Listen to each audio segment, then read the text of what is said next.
اللهم صل على سيدنا محمد يا رب صل وسلم دائما ابدا على حبيبي. تو قرآن کی جو میں نے آیتیں پڑھی ہیں، اللہ تعالیٰ نے ان آیات میں برے لوگ جو آگ میں جلیں گے قیامت کے دن، ان کی بری صفات بیان کی. وَلَا يَحُضُّ عَلَى طَعَامِ الْمِسْكِينِ، یہ غریب کو، مسکین کو کھانا کھلانے کی ترغیب نہیں دیا کرتے تھے.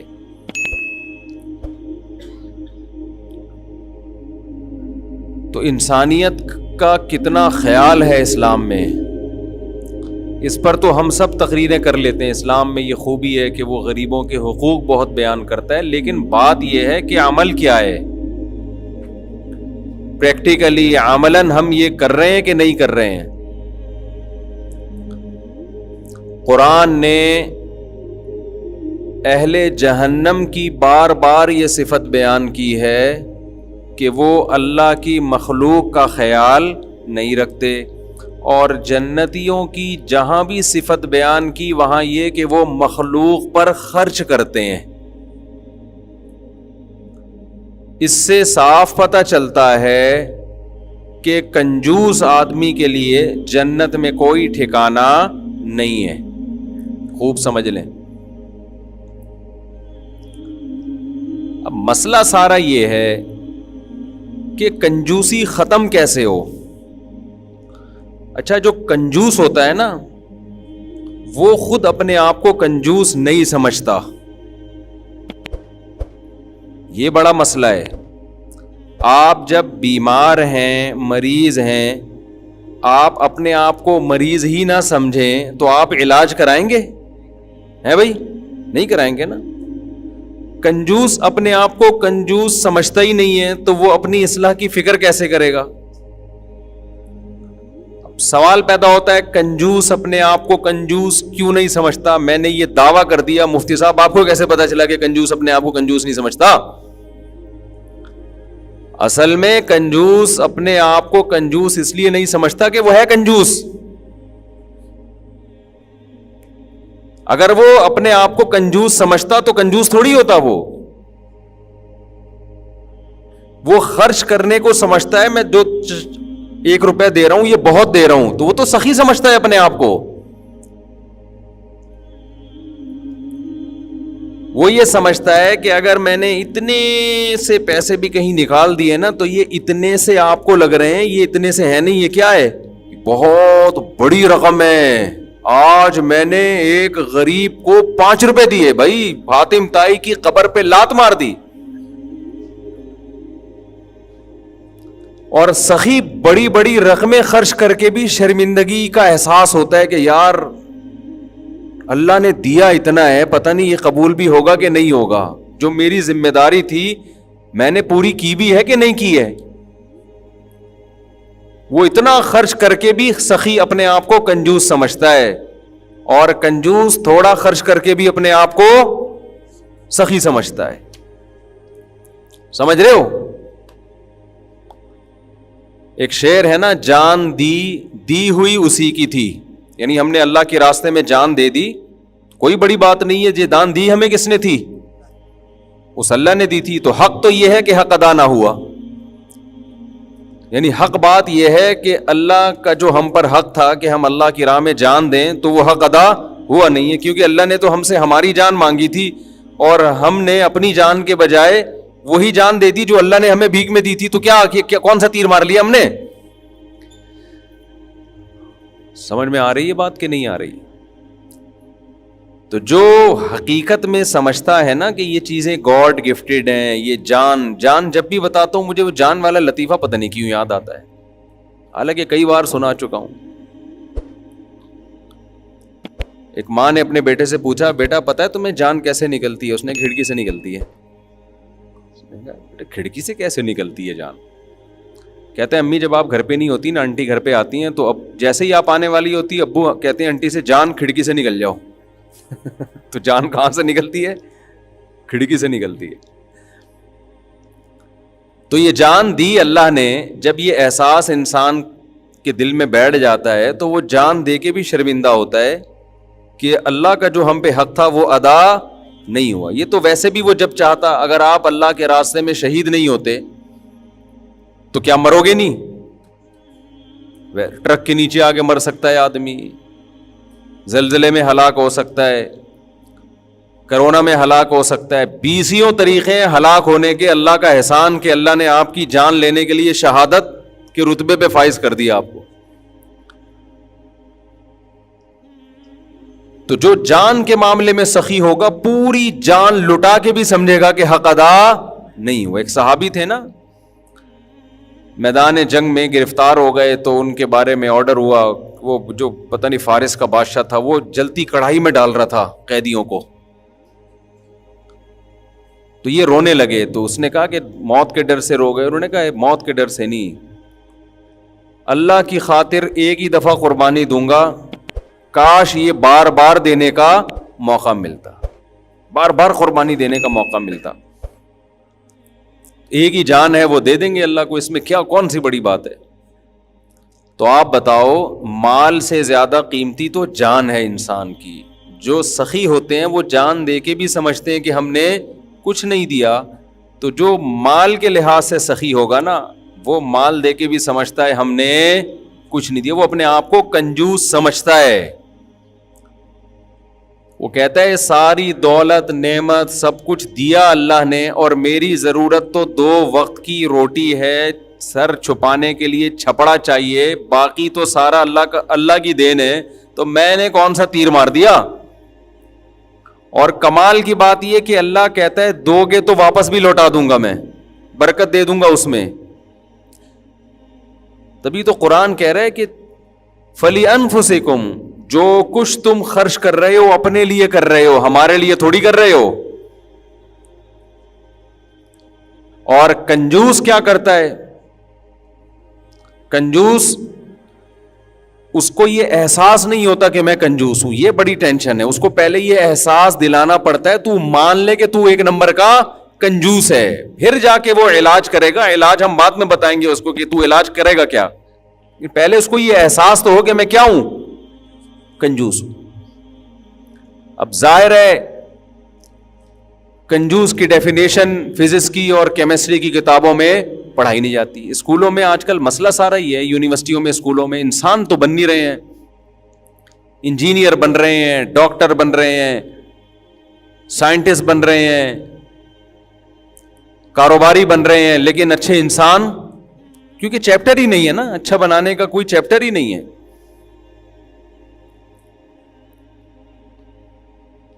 تو کنجوس کی ڈیفینیشن یہ جاننا بہت زیادہ ضروری.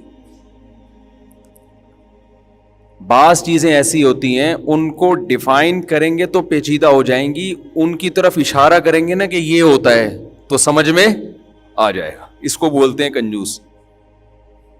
اشارہ کر کے بتا دو یہ ہے, ایسا نہیں بنو بس. میں اکثر مثال دیتا ہوں نا کہ آپ سے کوئی پوچھے کہ گلاس کسے کہتے ہیں, کوئی نیا نیا آیا, آپ نے کہا گلاس وہ چیز جس میں پانی پیا جاتا ہے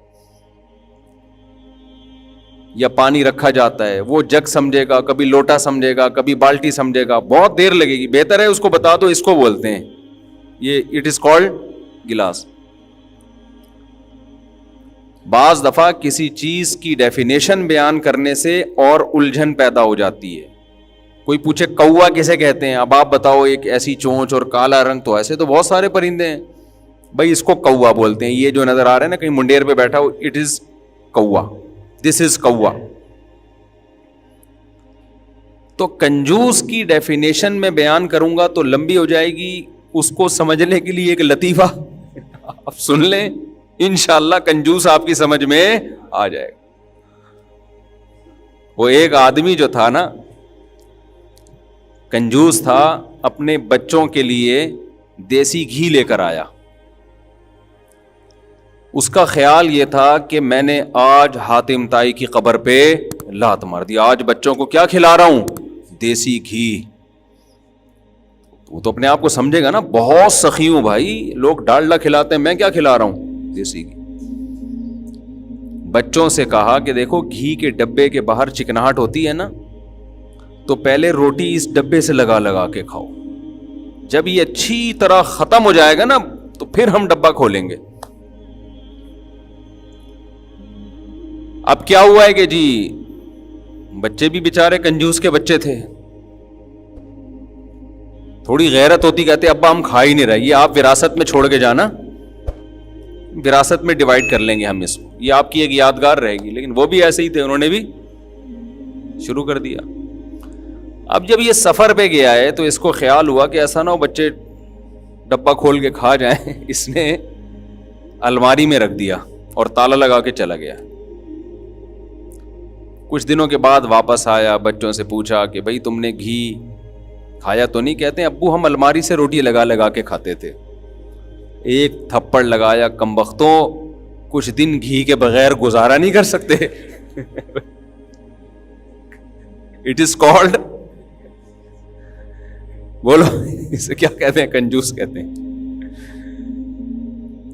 یہ تو خیر ایکسٹریم لیول پہ میں نے پہنچا دیا نا، آپ کہیں گے نہیں ہم تو سخی ہیں، ہم تو اس دن پورا چمچ سے گھی لگایا تھا ہم نے روٹی پہ بھائی، اور اپنے دوست کو بھی ہم نے پراٹھا کھلایا تھا، ہم تو حاتم تائی کی قبر پہ لات مار دی ہم نے۔ تو یہ تو بالکل انتہائی درجے کا جو کنجوس ہے نا اس کا میں نے بتایا۔ لیکن قرآن جن کنجوسوں کی بات کرتا ہے، اب میں ان کی کچھ مثالیں آپ کے سامنے بولو دوں گا۔ یہ کنجوس ہول سیل کے حساب سے مارکیٹ میں مسلمانوں میں بھی موجود ہیں، بہت ہیں۔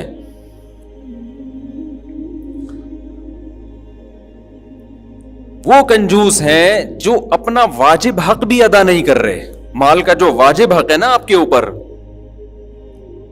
اخلاقی حقوق، اخلاقی ذمہ داریاں، وہ بھی پوری نہیں کر رہے ہیں۔ سب سے پہلے کنجوسی کی ابتدا اپنی ذات سے شروع ہوتی ہے کہ اپنی ذات پہ کتنا خرچ کرتا ہے۔ عربی میں کنجوس کے لیے دو الگ الگ لفظ استعمال ہوتے ہیں۔ ایک لفظ ہے شحیح، شین ہا یا اور ہا، اس کو عربی میں کہتے ہیں شح، شح کہتے ہیں، اور ایسے شخص کو کیا کہا جاتا ہے؟ شحیح۔ شحیح وہ کنجوس ہے جو کم بخت اپنے اوپر خرچ کرتے ہوئے بھی اس کی جان جاتی ہے، پیسے جمع کر کر کے رکھتا ہے، اپنی ذات پہ بھی خرچ نہیں کرتا، ختم نہ ہو جائے کہیں، جمع کرو۔ یہ وہ کنجوس ہے جس کے بارے میں سورہ ہمزہ میں ہے وَيْلٌ لِّكُلِّ هُمَزَةٍ لُمَزَةٍ الَّذِي جَمَعَ مَالًا وَعَدَّدَ، ہے وہ شخص جو مال جمع کرتا ہے اور اسے گنتا رہتا ہے بیٹھ کے۔ دیکھا ہوگا نا، بس گنتا رہتا ہے، اتنے ہو گئے، اتنے ہو گئے، اتنے پیسے ہو گئے، ماشاءاللہ بہت خوشی ہوئی، اتنے پلاٹ ہو گئے، اتنی گاڑیاں ہو گئیں، اتنے بنگلے ہو گئے، اتنے پلاٹ ہو گئے، اتنے پیسے ہو گئے، الحمدللہ۔ کھانا کے بھی چائے میں پاپے، بیگم چائے بنا کے لے آؤ، پاپے ڈال کے کھائیں گے اس میں، ہے بھائی؟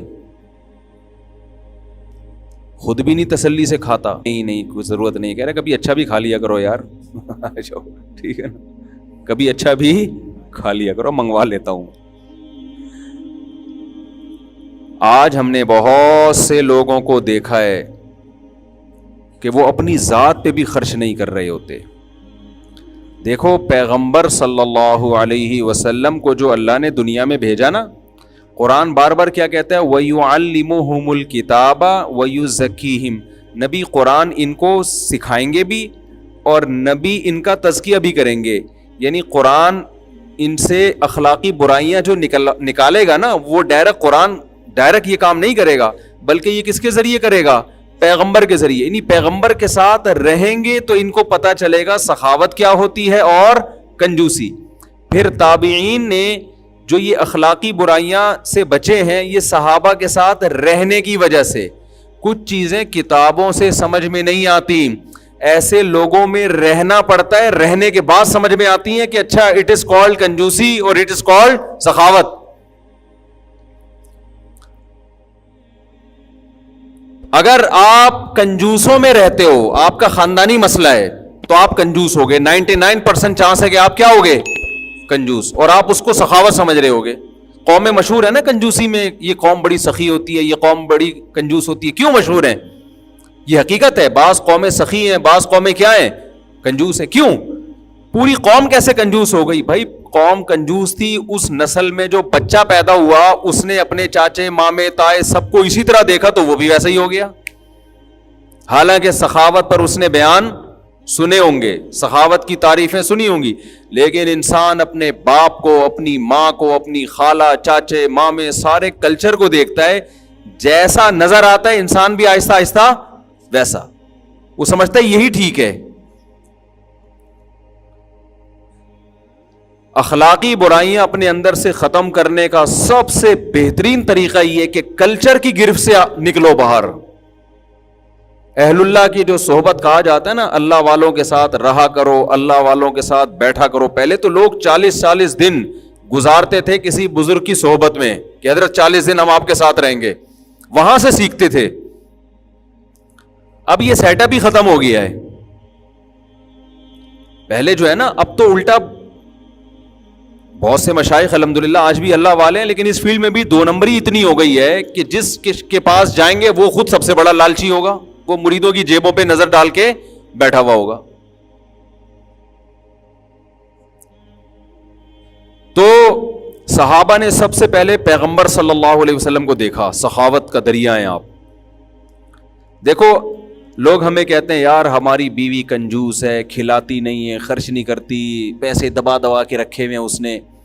ہمارے نبی کی 9 بیویاں تھیں، 9، ایک میں بھی بخل بولو نہیں تھا، ایک میں بھی نہیں تھا.